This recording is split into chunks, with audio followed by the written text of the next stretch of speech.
Lads, how are you keeping today? You doing well? Good. Fantastic. Straight in, favourite Irish movie of all time? Ooh, they haven't been asked this yet. No. Haven't actually. That's a deadly one. Yeah. Trying to think. Well. I think I've two, and I can't remember the second. What? In the Name of the Father. That's a good one. Right. That's a really good one. I don't know if it can technically be classified as an... No, it is an Irish film, The Informer, by John Ford. Okay. And The Quiet Man. I don't know technically, but in terms of... Because there are Hollywood movies that came here, and it's a particular type of representation of Irish movies. We'll accept that. Or other things. Old school. Yeah, proper old school. I love The Informer. That always kind of stuck with me, like as a child, growing up, because my brother was doing his thesis or something on it, and he showed me because he was doing it on John Ford. He really like done art, but he done his thesis on John Ford, like, and so there was a point to me, late. I was about 10, I think, and we had to sit in the gaff watching them all. There was only one TV, so I was watching those and back to back. So I remember thinking, there's actually Irish movies about Ireland. But in terms of, I love, I don't know, Into the West is good, Craig. Do you know what? Wind That Shakes the Barley. Wind That Shakes the Barley. And the follow up, I know people, but I thought Jimmy's Hall was very good as well. Oh, that was a class one as well. Yeah, it was really That's good. the one Barry Ward and Simone Kirby, isn't it? Yeah. And that's great. That's another Ken Loach. And Lenny Abrams is the one, Frank.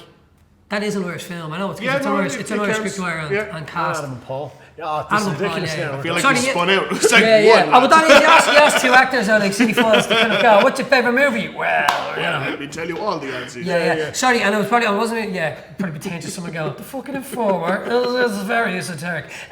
No, but Adam and Paul is one of the best ones, I think. Yeah. And I think that was the kind of turning point, I think, in Irish cinema for a lot. That makes sense, yeah, it does. Because a lot of it was always Irish movies that were people coming inside and making movies. Yeah. And that was a kind of rebirth of the current kind of form of the new wave of Irish filmmakers, films that were made here, funded here, and by people that lived here and were from here. Yeah. So, and I think that was the kind of real turning point, was Adam and Paul and Garage and all of those movies going forward. Garage, because all those other movies we mentioned, they were necessarily not from an Irish filmmaking thing. They were people coming from the outside in. Sorry, we're probably going off. You're fine. It actually leads nicely onto my next question. I have to congratulate you both and everyone I know that I heard at the moment involved in the film, because watching it I was like, there's a vibe to this that is very different to any other Irish film I've ever seen. It was so energetic, it was so different, because going in, I'll be honest, I hadn't seen the play, but I had heard all about it. And going in I was like, is this going to be like an Irish version of Trainspotting? That's kind of the first thing that came to mind. Yeah. Having watched it, I knew it was completely different. It's so funny, it's so energetic, as I said. Yeah. But was there any particular reference points, even from performances or speaking to the director and writer as well, for other Irish films or even international films when it came to making this? When I wrote the play, someone asked me what's the most kind of thing, and there was the Dazed and Confused. Yeah. So, those kind of anthropological looks at youth culture.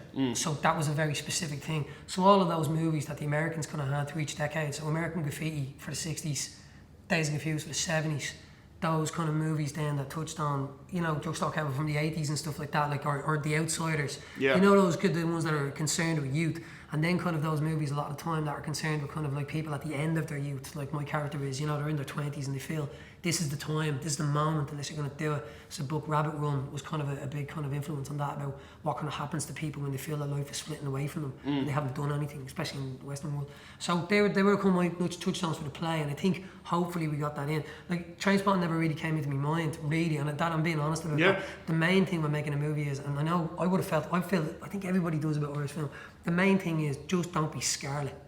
And I know that seems like really, but that's a general kind of thing for any movie making and any Irish story. Just don't be fucking crap. You know what I mean? Or kind of say stuff that's really kind of cliched or kind of a bit cringy. You know what I mean? So that's just watch out for the scarlet factor. So I think always in the back of my head and in Dave Tynan's head and the original play with Philly McMahon, when we were doing it, it was always like, just don't be scarlet.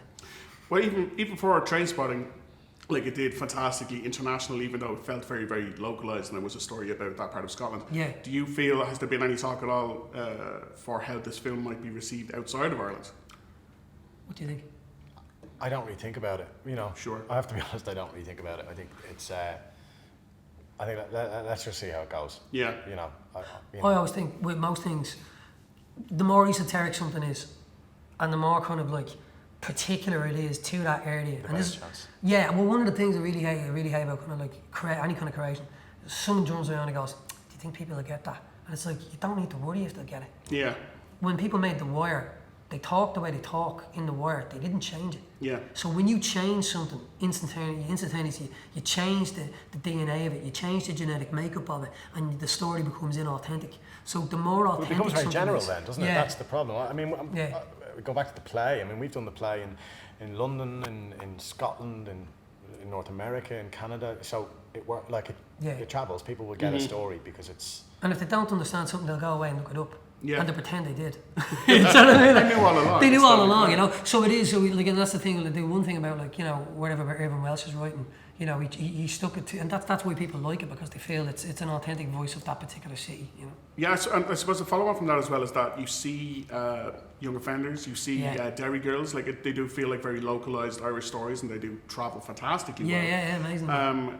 Working from the inside out, do you feel there has been, or what do you feel the reason is there has been a massive change in popularity for Irish actors and Irish stories and stuff like that? Because it does feel, especially just within the last 5 years, everything has just exploded, and it's every year there's a number of Irish films where people are like, I'm so proud of this now.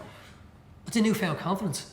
Oh. Because if there is a, I don't mean newfound confidence in the sense of as a nation, that's always been there, but it's a newfound confidence in the way you tell stories, and actually, and finding that stories that are written from the inside out are far greater. I mean, you try to do what they were doing earlier, where you try to create some sort of new world within your world. Just tell the story of the people, and the people recognise it. They recognise the authenticity of it. And I think people get that with Young Offenders, Hardy books, you know, any of those kind of things that are written from the inside out. People go, oh yeah, I get this, I understand this, like, you know, and movie making as well, I think, you know. Yeah, and it's to do with comfort within your own Irishness. Yeah. There's a lot of, you know, long time, like I know even, you know, there's that famous thing where if an actor can't get work in Ireland, move to London. Yeah. And you get loads of work in Ireland because it's that thing, he's in London, bring him back. Yeah.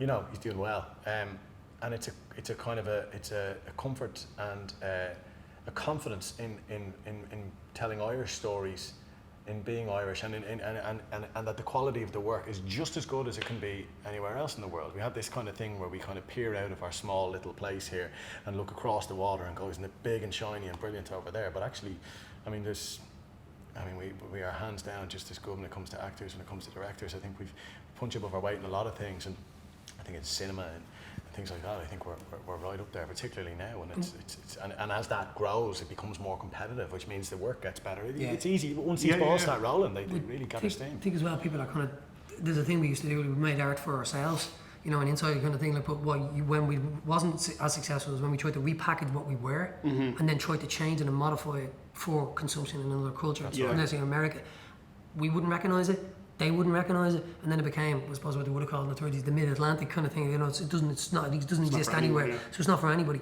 So I think the idea is that if you make something that's like from there, and you worry about the audience second, I think, because it'll find its audience. You know? And one last very quick question: a film that's not entirely about, but has a lot of partying in it. Oh, yeah. I have to ask, what was the rap party like?